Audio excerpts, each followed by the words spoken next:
It's a minute gone past 9 a.m. Good morning, and thank you for joining us on today's edition of News Punch on Diamond 88.7 FM, where we bring you the trending stories across the globe. I am Babafemi ADESOYE, and here are the stories making waves across the world. In Nigeria, Governor Ademola Adeleke has appealed the judgment of the Osun State Governorship Tribunal, which nullified his election. The tribunal ruled in favor of a former governor of the state, Boyega Oyetola. While delivering the judgment, 2 out of the 3-member panel of the tribunal held that Oyetola proved that there was overvoting in some of the polling units. But Adeleke swiftly rejected the ruling and described it as a miscarriage of justice. Weeks later, the governor filed an appeal before the Akure Division of the Court of Appeal.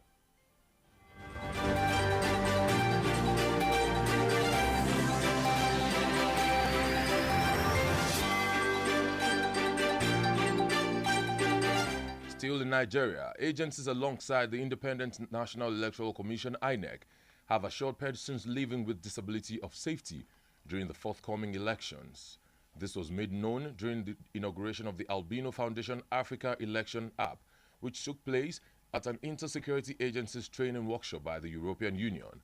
INEC Chairman Professor Mahmoud Yakubu said PWDs are a major democratic demography and have strong electoral strength, adding that their right to vote and be voted for must be ensured, as it is one of the most visible gains in a thriving democracy. Yakubu, who was represented by the INEC National Commissioner in charge of Southwest, Professor Kunle Ajayi, said INEC has put in place disability framework towards providing a level playing field for the PWD community.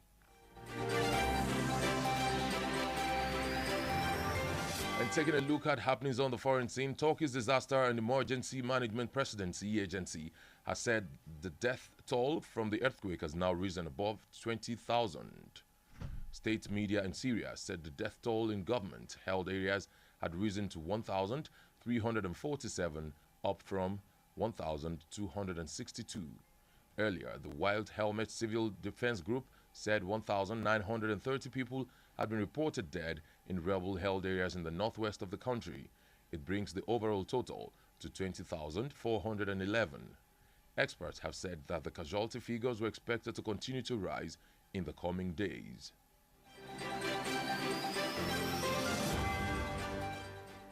In the world of sport, Al Nassr forward Cristiano Ronaldo has expressed happiness after scoring 4 goals in his side's 4-0 win over Al Wihda in the Saudi Pro League. Ronaldo's 4 goals against Al Wihda saw him to reach his 500th career league goal. Ronaldo said in a tweet via his Twitter handle that he felt great to have hit the 500-goal mark. Ronaldo's 503 league goals have come across 5 clubs, 311 for Real Madrid, 103 across 2 spells with Manchester United, 81 for Juventus, 3 for Sporting, and now 4 with Al Nassr. That's all we have for you on this edition of News Punch. Up next is the Diamond Breakfast Show, where we bring you the analysis of the stories. Please do stay tuned.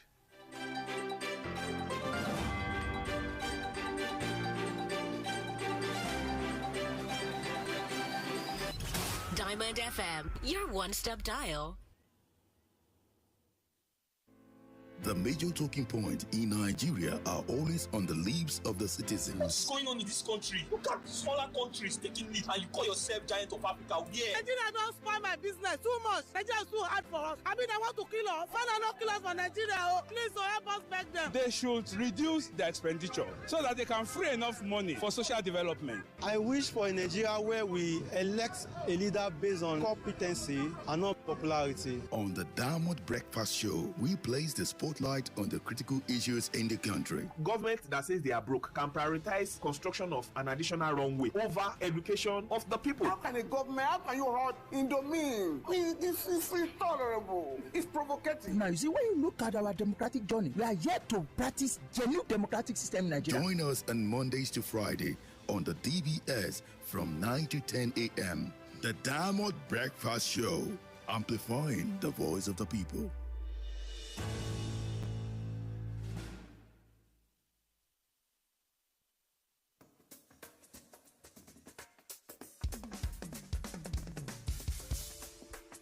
From the studios of Diamond 88.7 FM in Lorry, this is the Diamond Breakfast Show.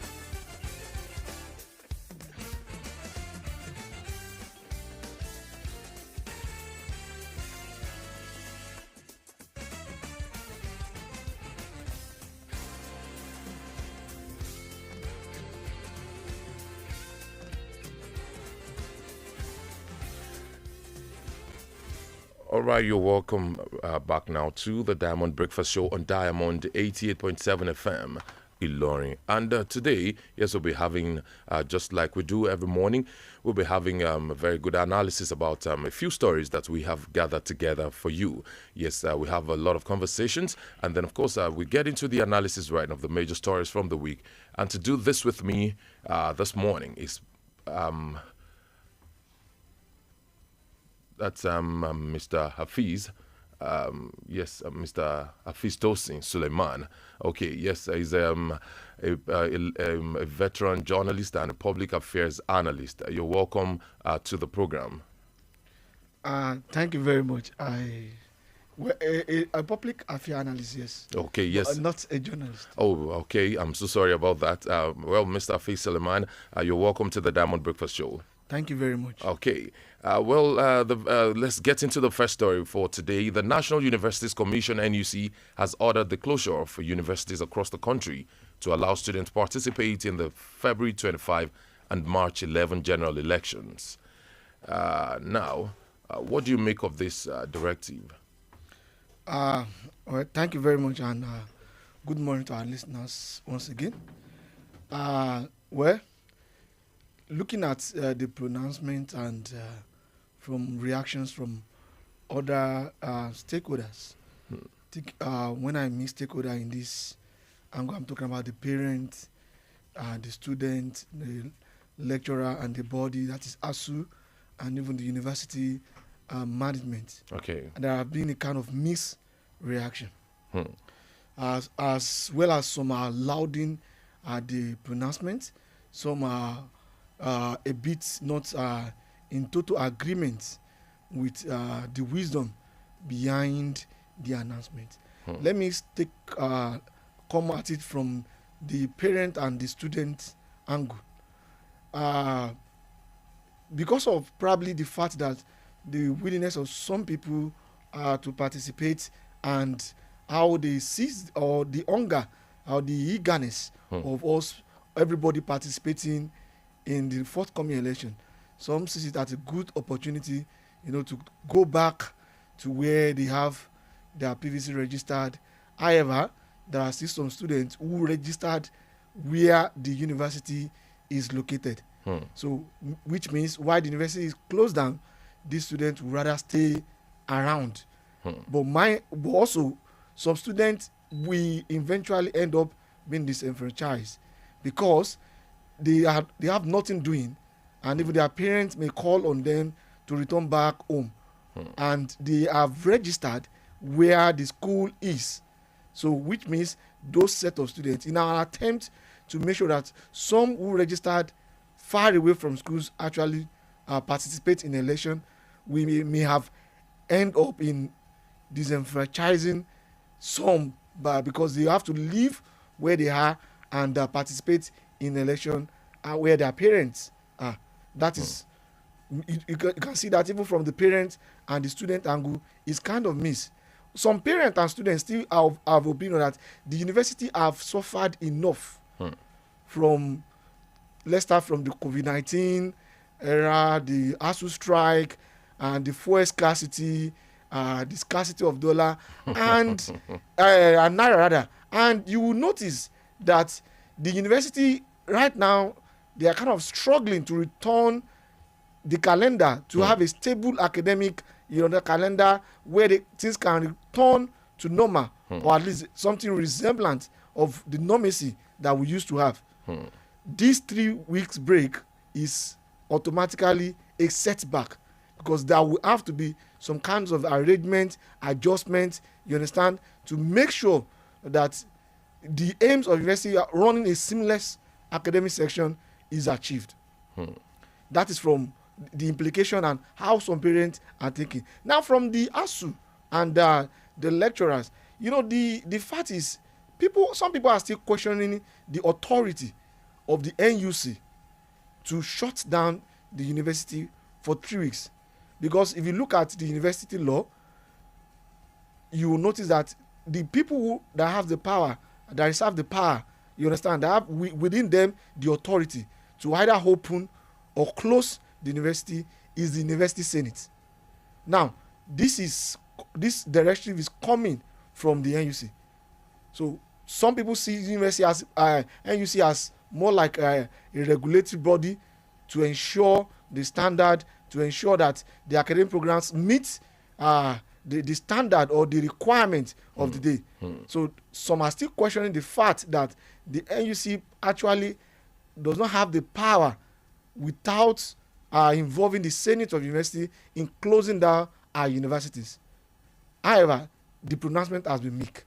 And now the university is expected to proceed on break. On a 3-week break. During the period of the election. So, personally, as much as I want to give accolade to the what's it called? To this kind of gesture, some pronouncement, I rather prefer it coming from the various university senates, you understand, so that they can find a way of balancing the academic activities and also make sure that the students did not suffer and the academic calendar did not suffer.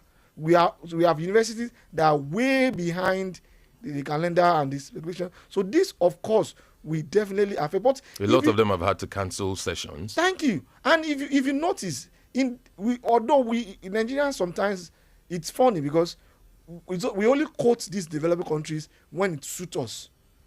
You understand? Because I am yet to see any serious and developing countries that close schools, universities, purposely because of the fact that an election is coming. However, I'm also aware of the fact that we have our own peculiarity. We have the security situation. We have, all these things that make us Nigerian. But some people still think the election is is during the weekends.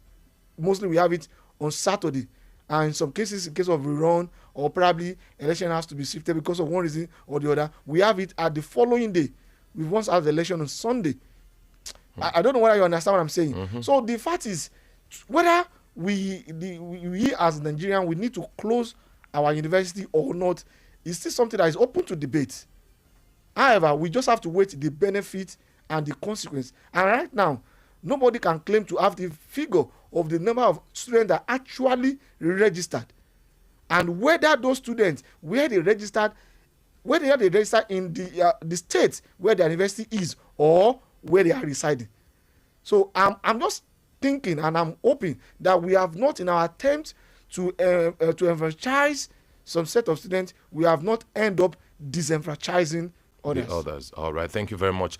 Well, as it is right now, the schools will be closed for 3 weeks.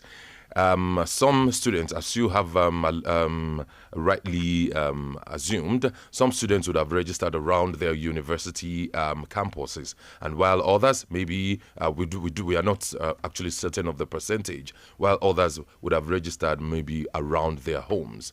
So, and we all know that there are some certain, should I say, difficult lecturers that if the schools are not shut down altogether, there are some lecturers that will say, okay, the Friday before election, even if some students decide to travel so that they can be enfranchised, for the election, if they decide to travel maybe Thursday or Friday before the election to their homes, it could be that on that particular Friday, a lecturer could just come up and say, yes, what's happening? There are not enough students in my class. Okay, yes, I'm giving out a test today. And then nothing happens.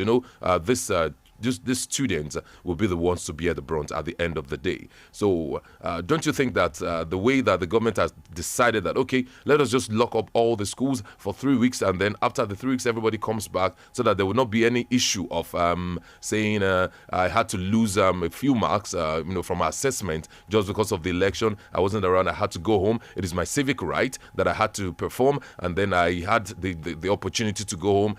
On my way, that was when my friends called me that Dr. or Professor XYZ is in class and is about to give us a test. We've seen instances like that even when we were in school, that a certain lecturer would not even care about whatever policy that is supposed to be superseding his own. The lecturer would just go and say, that is none of my business. So don't you think it is better for the government to have shut down all the schools to avoid domestic issues that could affect the assessment of the students, or even some other how do I put it right now, activities, whether curricular or co-curricular, that we may not be able to itemize right now? Well, if I will just let me come at it like this. Okay. Let me itemize the following. One, there is a question whether the government, university is expected to be independent, autonomous, and run our activities by ourselves. Absolutely. There's a question whether the government even have that right, the NUC has the right to close down universities. Okay. Well, that is still open to interpretations. Now, the scenario you have painted is quite possible. I'm very, very sure of that.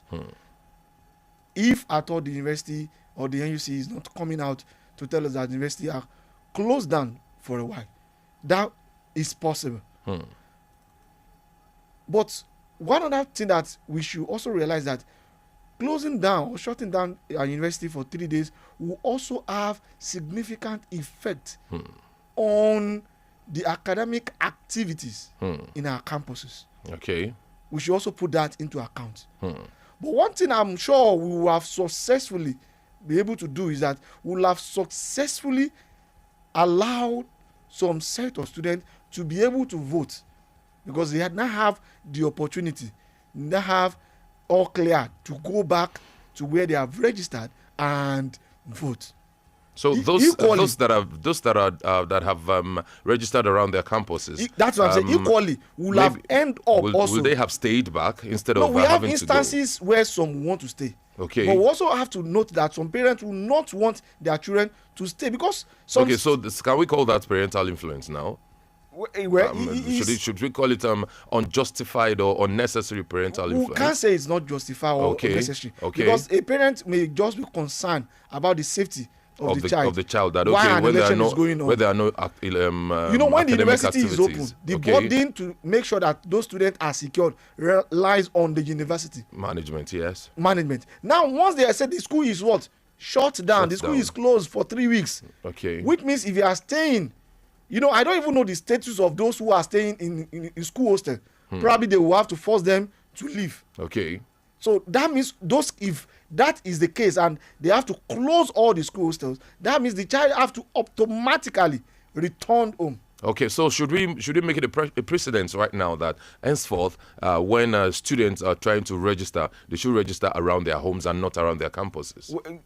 That should not even be the case. Okay, so what should be the case? What we should be open for is a more robust, more matured, and more systematic electoral process. Okay. Whereby, regardless of where you are, you are able to exercise your civic rights. All right. Whereby even moving your voting point will be very, very easy. And we have states and countries where they even vote by email. Of course. You can vote from your office. And you can even vote weeks before the election. Yes. So the election day will just be the deadline for what? For receiving any vote or whatever it may be.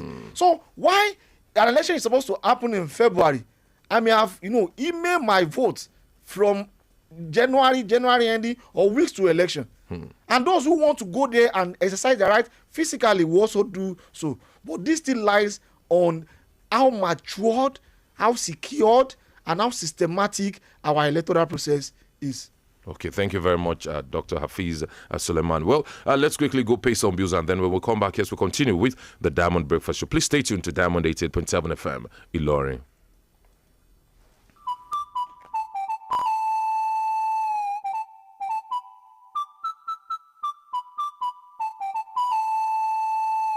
ikọ́ parapọ̀ ikọ́ ọmọlé èrún parapọ̀ wọ́n máa gìyàn gbogbo ọmọ ìpínlẹ̀ Kwara ẹja parapọ̀ sóríire látara ẹgbẹ́ òṣèlú People's Democratic Party PDP ẹgbẹ́ òṣèlú tó mẹ̀tọ́ mẹ̀tọ́ tó mú káyọ̀ gbẹdẹmukẹ fún tolórí tẹlẹ́mù tó nílé tàlejò nígbà tí wọ́n ṣèjọba ẹgbẹ́ òṣèlú PDP láàánú mẹ̀kúnnù bẹ́ẹ̀ ni wọ́n kó àkóyawọ́ àwọn àkànṣe iṣẹ́ jàǹkànjàǹkàn ní díẹ̀ nínú àwọn iṣẹ́ tí ẹgbẹ́ òṣèlú PDP ti ṣe sẹ́yìn ẹja tara ṣàṣàgbá káàdì ìdìbò wa ká parapọ̀ dẹ́gbẹ́ òṣèlú PDP padà àní sọ̀bùnù bẹ́ẹ̀ là ní ṣìbòdì. ẹ̀yin ará Kwara mi ọ̀wọ́n ká dìbò fẹ́gbẹ́ tó láàánú ará ìlú ó sú wa ẹ jẹ́ ká dìbò fún ẹgbẹ́ PDP. PDP, power to the people.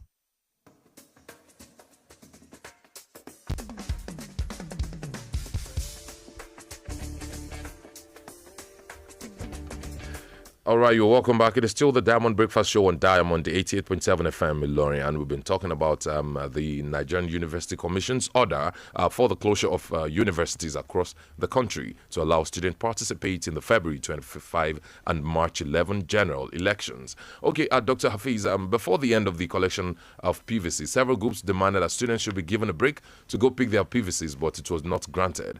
What's the purpose of this break now when many students will not be able to pick their PVCs? Let's remember that many students registered for their PVCs when they were at home for ASU strike.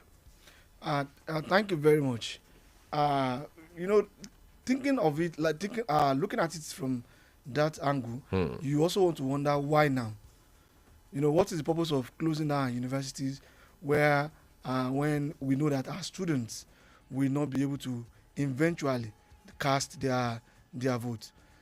But do you know that, to my surprise, we still have voters' cards that are not ready even up to now?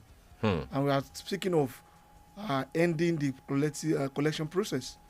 If I'm not sure of any, I'm sure of few people who are very close to me who register late, who are able to register during close to the end of the continuous voters registration, and even up to them after making several efforts are not able, you understand, to collect their voters card. And you hear INEC telling us that we have huge numbers of voters cards uncollected. Something should come to our mind.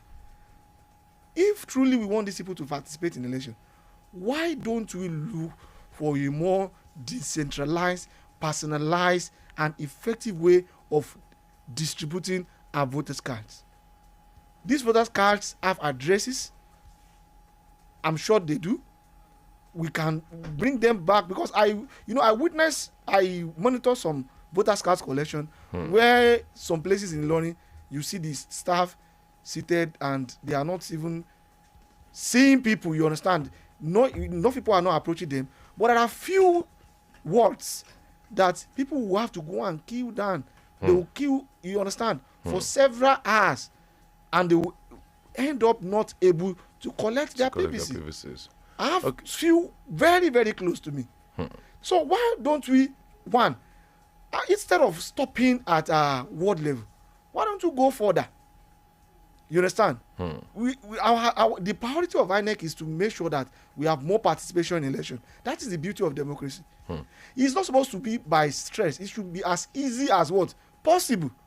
Why not move it down to polling unit? We are sure, and we have been assured, that even when you have someone else voters card, someone else voters card, you cannot use it to vote. So it's not a question of you taking another person's own. So it's not even a question of taking another person's own. And we have delivery system whereby when you send this thing to people's door, the order will be only give it to, you understand, the person that owns it. Okay, so do we have enough resources to do all that? That is going by the way of let's take the national population census as an example. A lot of personnel are being mobilized. Whenever this exercise will be coming up, to move from one home to the other. Do you see the acquisition of voters card being treated in that same way? It will be very beautiful. It will be very, very beautiful. So once we do, we end up even identifying people, you understand, who probably have passed away, and you take note of that and remove it from your system. And it's not as if we are registering every 4 years or every 10 years. For God's sake, it's permanent voters card. If you can, you understand, do it now and free yourself.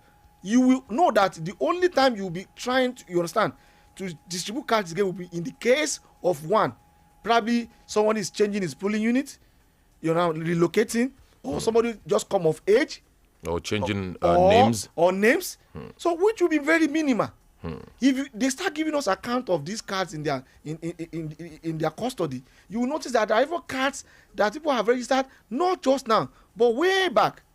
So the collecting process have to be make as simple as possible. Okay, and then do we have to wait till the period of elections before voters can register? Shouldn't it be a... In fact, there should be no time. Okay. There should be no time for us to even end the registration process. So it should be like you're registering your vehicle license or something. If we are honest to ourselves, the last time they ended that exercise, some people have not come of age. Today, we have people who are coming of age. Automatically, we have disenfranchised those people. Someone who is 17 before will be 19, will be 18 today. So, and it's the person's civil right. You understand? It's not even a privilege. It is a right for such a person to participate in the election. Okay, thank you very much, Dr. Hafiz Suleiman. Let's quickly, get a few reactions from our listeners. Yes, ladies and gentlemen, if you want to be a part of this conversation, yes, you can actually reach us on WhatsApp. That is 0913-655-6864. Send us a message on WhatsApp, and then let's, have you discuss with us. And of course, you can also call in on 0913-655-6952. Once again, the number is 0913-655-6952. Hello, good morning. Good morning, Dr. Zil from Chelsea. Okay, Dr. Zil, good morning. How are you doing today, sir? Fine, thank you. And you? Very good, thank you. So, what do you make of this directive? You see, the NUC directive for me is suspicious. Because if you look at it, like you rightly said, when they're supposed to allow them to go and collect their PVC, they did not. But just because they sit out of their shenanigans, NUC is also these political guys who got their opportunities, They don't really understand what education is all about. Just under the umbrella of NUC, they just fight themselves. Yes. So they don't really know the importance of actually allowing the students to get some of these things on time, but only when they feel that, okay, on the right thing, they will sit at the wrong time, or when it looks as if it actually means no sense again. And if you look at it, Nigeria, our leaders do right thing at the wrong time. And even when we are supposed to do the right thing, then we often water it down, and it will cause problems. We just love to create problems for ourselves, starting from the leaders. And that's why I always fight it when people blame the electorate or they blame the common people. They say all of us. They should not be saying all of us, because all of us are not leaders. In one way or the other, if you say we are leaders, our leadership role, is it that I can control what is going on? Just CBN now, federal government, see the way they put everybody in. So the leadership that we're supposed to blame, we should blame it. Because the NUC stuff, now at the end of the day, some students don't even have their PVC to even collect as you see. So what are we talking about? So it doesn't make any sense to me. So that's it. Thank you. All right. Thank you very much, Dr. Zil. Thank you. 0913-655-6952 is the number to call. Yes, you can also reach us on WhatsApp. 0913-655-6864. Hello, good morning. Hello, good morning. Good morning, sir. Your name and where you're calling from? My name is Daniel Njok. I'm calling from Niger Road. Okay. Mr. Daniel from Niger Road, how are you doing, sir? I'm doing fine. Okay, so let's let's have you. So I want to say that it will be very, very okay if they will close the school down in order to enable the students to go home and vote. As we all know, during that longer school strike, many of these students they register at home. So it will be very good if they say that they are not going to allow close the school, allow them to go home and vote. That means they are looking for a way. This is election rigging. We can call it election rigging.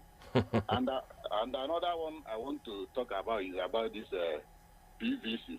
Okay. Because some of my neighbors, when they went to the polling unit or wards to collect their PVC, they say that I asked them to thumbprint on something, on one paper, so I don't know the meaning.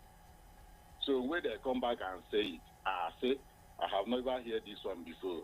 Highest that we do is to give you a register, you write your name and sign signature.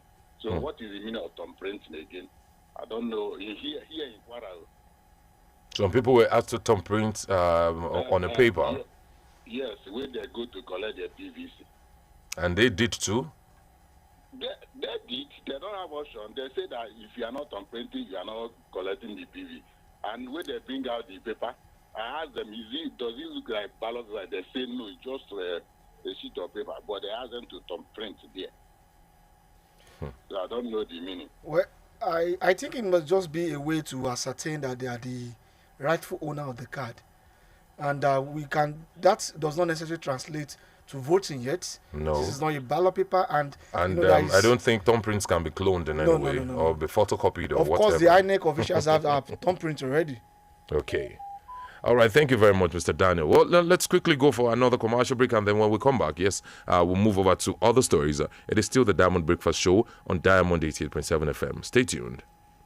Everyone loves an upgrade, but with DSTV, you get boosted to a whole new level. Upgrade to more football and get boosted to the most heart-racing sports moments. Upgrade to your favorite shows and get boosted to emotions like never before. Upgrade to the best action movies and get boosted to high-octane scenes that make you shout, woo! Upgrade your DSTV package and DSTV will boost you to the next higher package. Offer valid from January 25th to March 31st. Terms and conditions apply. Aṣíwájú bọ̀ wá o. Aṣíwájú bọ̀. Òun àti Ṣètìmá. Fún ìlọsíwájú Nàìjíríà. Fún ètò ààbò tó gbèrègèdè. Kí Nàìjíríà lè dára sí i. Aṣíwájú. Ẹ̀yin ọmọ Nàìjíríà rere, àkókò ti tó láti yan ẹni náà tí yóò ru ẹrù Nàìjíríà gẹ́gẹ́ bí ààrẹ. Bẹ́ẹ̀ bá ṣe ń dìbò, ẹ dìbò fún olóye tó ní ètò pẹ̀lú ọgbọ́n àtinúdá fún ìrẹ́pọ̀ àwọn èèyàn wa kí orílẹ̀-èdè yìí lè ní ìfọ̀kànbalẹ̀ àti ọrọ̀ ajé tó gbópọn pẹ̀lú ọ̀pọ̀lọpọ̀ àìsìkí fèmí àti ìwọ. Aṣíwájú ń bọ̀ wá o. Òun àti Ṣètìmá. Fún ìlọsíwájú Nàìjíríà, ẹ dìbò fún Aṣíwájú. Ẹ dìbò fún Aṣíwájú Bọ́lá Ahmed Tinubu fún ipò ààrẹ àti sẹ́nitọ́ Kashim Shettima gẹ́gẹ́ bí igbákejì ààrẹ. APC Progress.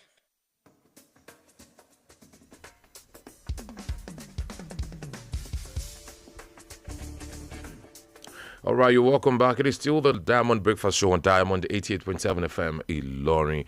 Yes, we've been discussing about the collection of PVCs and then, of course, the NUC's directive of shutting down of universities and other tertiary institutions before the election to allow the students also to participate in the electioneering. Okay, this says, I have a message right here saying, good morning, I'm a student and I have my PVC already. I got it before I left my house earlier last year.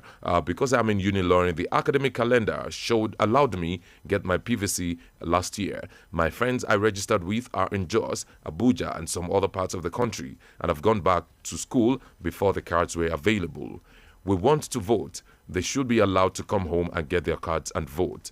We want to change the country with our hands. And also, collection of cards by proxy is widely done. This should be strongly discouraged. INEC should look into it. Thank you. Thank you so much for that beautiful contribution. I would have loved it if you put your name and location. Please kindly do so next time. All right, let's move over to another story right here. Earlier, there were several reports alleging that INEC has contracted the Lagos State Parks Management Committee, led by Musiliu Akinsoya, popularly known as MC Oluomo, to convey election materials for the commission. However, the commission, through its National Commissioner and Chairman Information and Voter Education Committee, Festus Okoye, has debunked the claims. Okoye stated the commission does not have a contract with the body or any other transport unions. He went on to state that the commission is going to hire at least 138,000 vehicles, 4,000 boats and 88,000 motorcycles. Now, 15 days to the presidential elections, what is your assessment of INEC's preparedness? Let's start from there. Thank you very much. I have been fortunate enough to have participated in election Nigeria from several angles. Okay. Right from just a voter to even someone that coordinates, you understand, electoral, the election, the presiding officer, to be specific. Okay. And also have been an observer and Okay. even a collation officer. Oh. So I think looking at everything, I want to agree that I should be able to contribute a little about how prepared they are. You see, most of INEC preparation are not something that we can, at this point, assess externally. Because right now, INEC preparation are in pieces. And until that time that we are very close to election, before we start seeing the pieces coming together.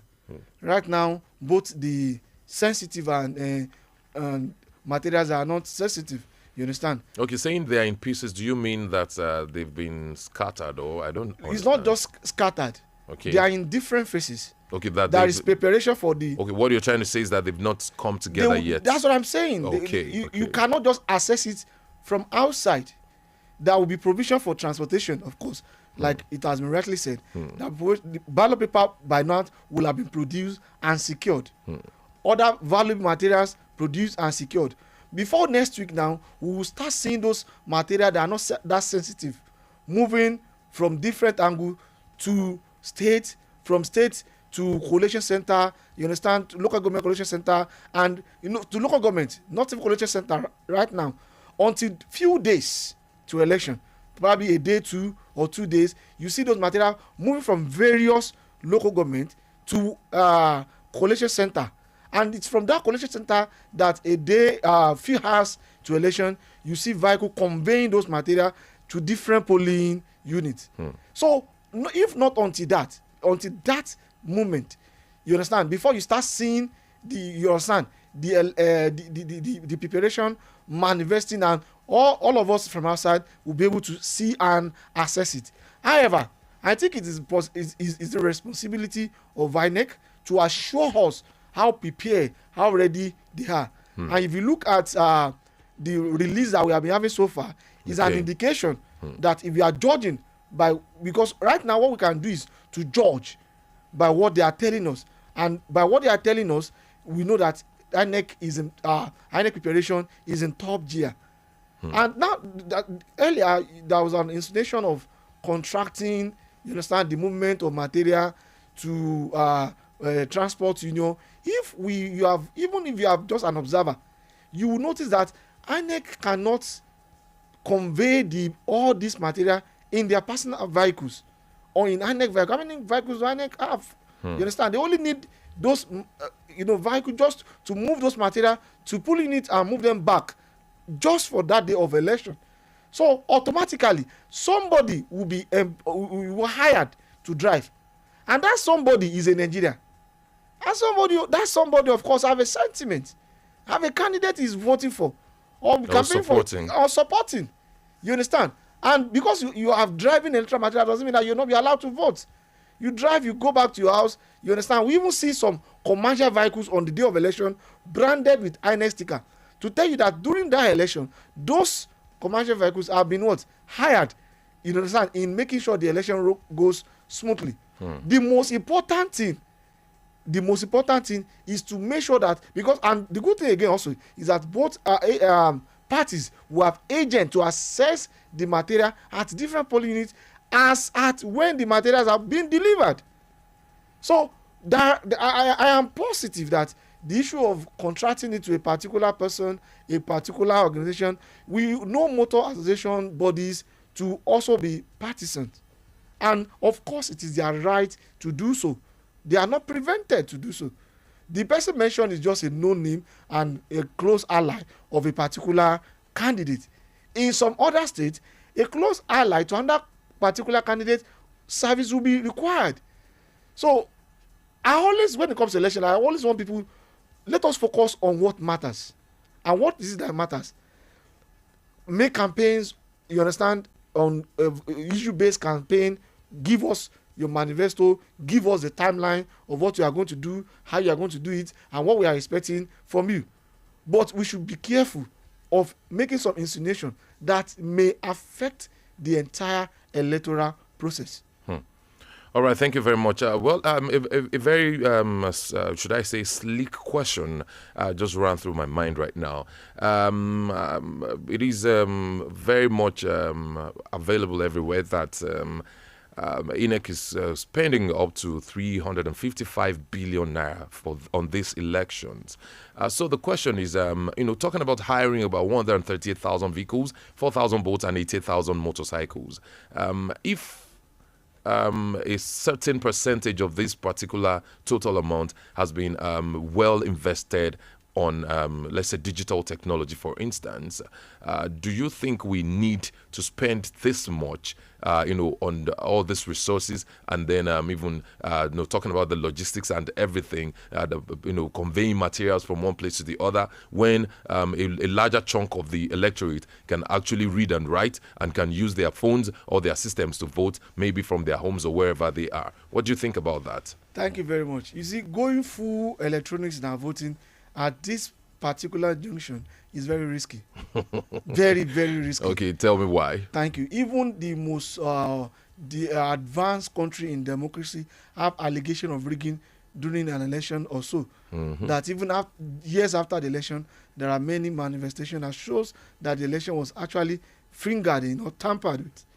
Right now in Nigeria, we are, apart from the fact that technological-wise, we are not as advanced as we hope to be. In fact, our internet, we are relying on some other countries to give us provision for internet. If the country, we have Israel, we have US and other, if they decide to shut this internet right now, we are on our own. Now imagine we have agreed to vote electronically, and on the day of election, there is no internet. Even right now, as we are going semi-full, how will I put it now? Semi-electronic. Electronic. Thank you very much. We are still skeptical about the fact that this process may still be hack, or you understand. We have instances of where there's a judgment and it's still being appealed. We just read it in news all the time that the current president of Osho State, the governor, thank you, has approached the court of appeal. But from the judgment of the tribunal rules that there are evidence and the other party has been able to prove that there is overvoting. And that is one of, you understand, the election that we use to test run the BMAS and our semi-electronics voting. So, which means right now, there is still a huge possibility of, if that is correct, that we will still have instances of overvoting. And we are not even going fully electronics. Electronic. That is one. Two, we are people who are very, very resistant to change. Do you know, up to now, we still have people without account, without bank account. We still have people, a lot of people, without any form of digital traces or electronic traces in this country. That going electronically, you cannot find out about their existence. And they are very huge numbers. Some are not just only in the rural area, some are even in the city. Well, change is a difficult thing for adults generally, as humans. As much as I will agree with you, it's even to youth or women. As much as we are seeing evidences of some little changes, you will see people who will tell you that they are not accepting transfer You don't want to wonder. You look at this cashless policy. Look at since where we have been hearing about it. If at all we embrace it by now, this will have been a lot easier on all of us. This is not to say that it's our fault. I think this should have been the 13th year now. Thank you very much. Since 2010. Thank you very much. And we have been shouting cashless policy. And even right now, when people need to make life easier, when we need to make life very easy for ourselves, you see people still telling that I am not accepting transfer. They have their reasons, of course. Of course. We have issue with internet, revert, when money will revert, people will do fake transfer, fake alert. You understand? It's still boiled down to how selfish some people may be. You understand? It's a thing when you have people saying they are Yahweh, people who are foreigners. Right now, they are even Yahweh people who are local. So just to answer your question straightforward now, yes, I am going to say that right now, because of all other indices, we are not prepared or mature enough. And if you look at the money you are making, you made mention of, it is one of the side or the negative part of democracy. The simple truth is democracy is one of the most expensive forms of government. All right, thank you very much, Dr. Hafiz. Let's quickly go for another commercial break, and then when we come back, yes, we'll continue with the Diamond Breakfast Show.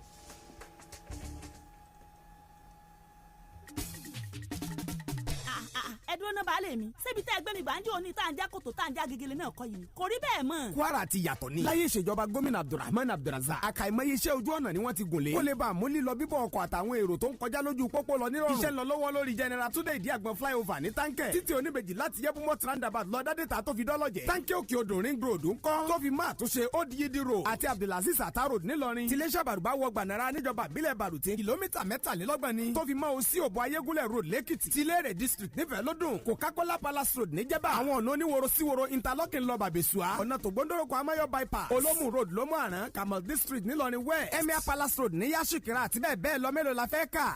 baálé mi tó bá òun ni tó bá wá rí bẹ́ẹ̀ Malam Abdulrahman yíyẹ ní gómìnà ìpínlẹ̀ Kwara lẹ́ẹ̀kan sí. bẹ́ẹ̀ni dìbò fún Malam Abdulrahman Abdulrazak gẹ́gẹ́ bí gómìnà ìpínlẹ̀ Kwara lábẹ́ àsíá ẹgbẹ́ òṣèlú APC Progress APC máa ṣe lọ.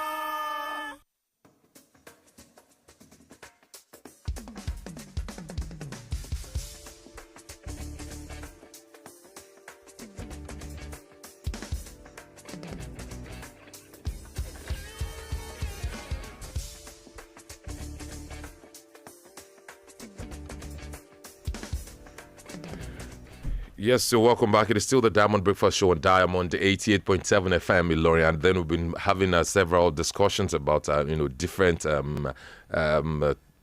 news different stories in the news right here for this week. Okay, so we are still on talking about the preparedness of INEC for the presidential elections. And then another question now is, would it have been wrong for INEC to engage members of transport unions as volunteers to assist during elections? So yes, you can actually be a part of the conversation right now. 0913-655-6952 is the number to call. Let us know if you think it would have been wrong for INEC to engage members of transport unions as volunteers to assist during elections. Hello, good morning.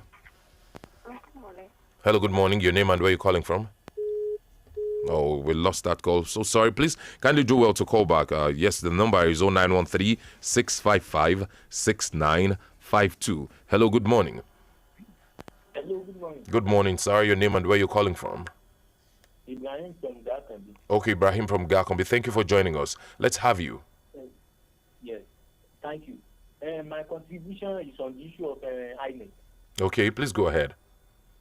You see, the registration of PPC supposed to be a continuous activity.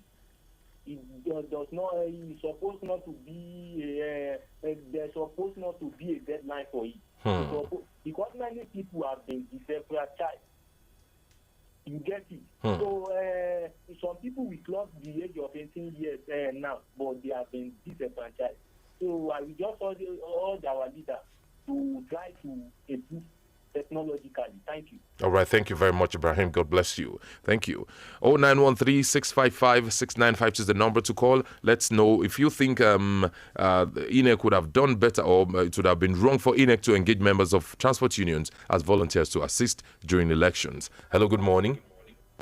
Hello, good morning. Good morning, sir. Your name and where you're calling from? Okay, this is Mr. Ben calling from Italepa. Oh, Mr. Ben, right? Yeah. From Italepa. All right, thank you for joining us. Let's have you, sir. Thank you.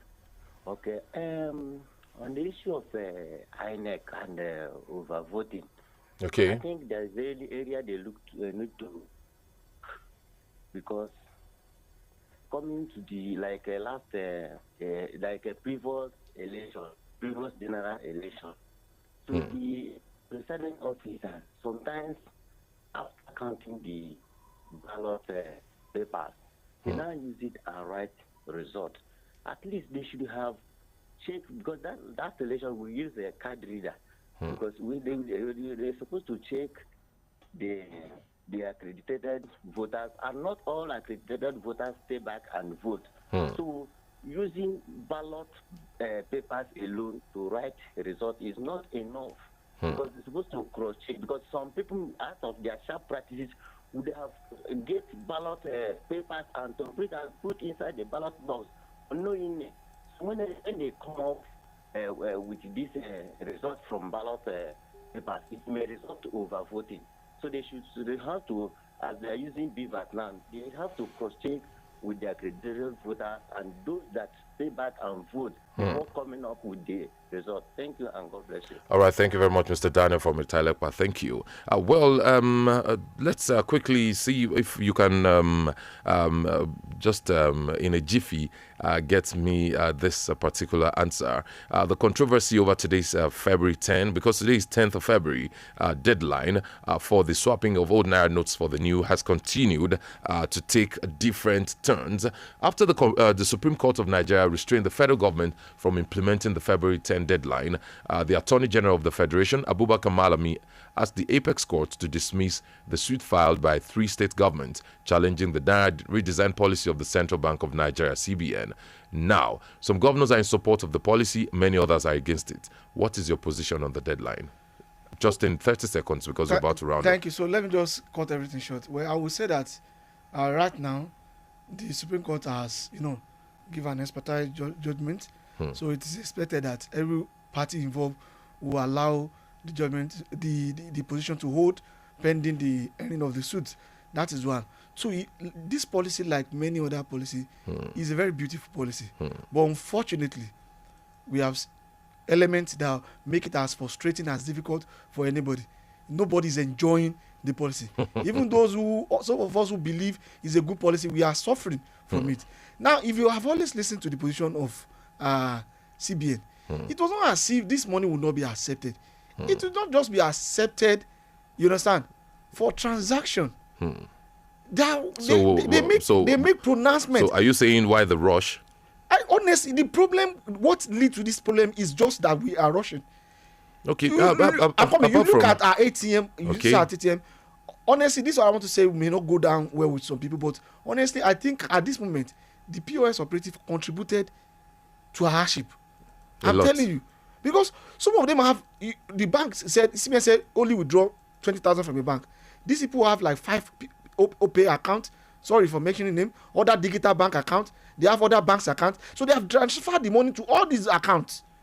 And you see them queuing endlessly, to withdraw. So you need just an ordinary 5,000-10,000, you can't get the money.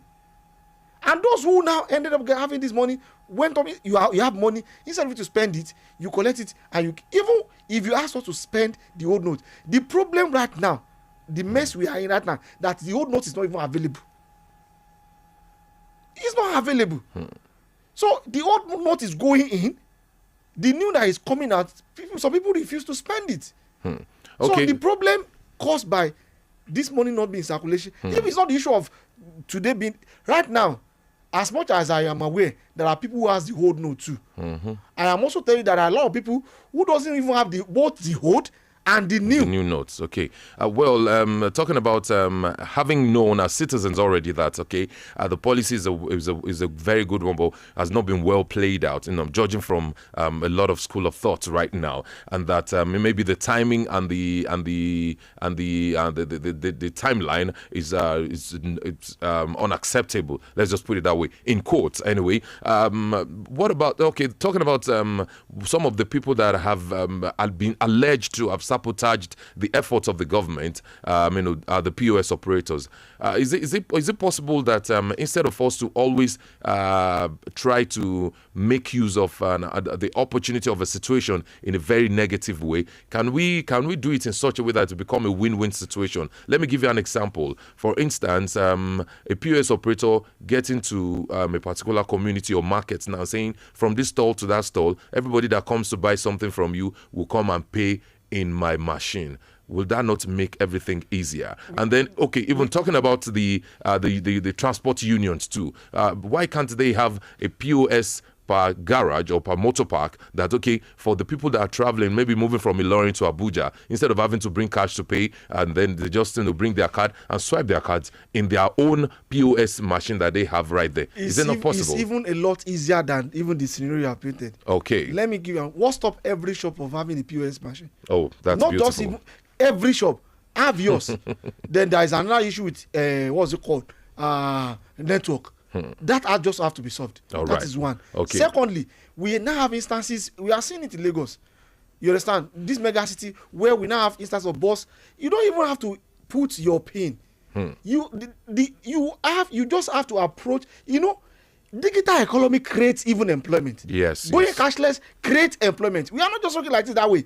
Instead of having POS, there can be a specially designed card. We have a university in Kwara State that is making use of that. All right. A specially designed card. Once you enter the bus, you swipe your card by yourself on the machine and the money will be deducted automatically. Okay. No harm. No issue of I'm joining you or not change. That is true. Yes, I agree that the policy was maybe implemented, in haste or in a way that is not suitable. But you know what I would have expected? I would have expected that both the old note and the new note run simultaneously, like some governors have insinuated. Then let the old note be retrieved gradually. However, the limit set should also be there. Okay. And at the end of the day, it will be a win-win. People automatically will go cashless, and by the time this currency is even withdrawn totally, nobody will feel it. All right. As much as the conversation is getting heated up, we'll have to bring the show to a halt right now because of our time. Thank you so much, Dr. Hafiz Tosin Suleiman, for honoring our invitation today. I know whenever we call upon you again, you'll definitely come around. Thank you very much for All right. Yes. Special thanks to everyone for listening, and then especially our callers and those that sent in messages. Thank you so much. God bless you. It is still the Diamond Breakfast Show will continue by Monday by the special grace of God with Bisola Udwole Suleiman. Till then, stay tuned to Diamond 88.7 FM. My name is Babafemi ADESOYE. Bye for now.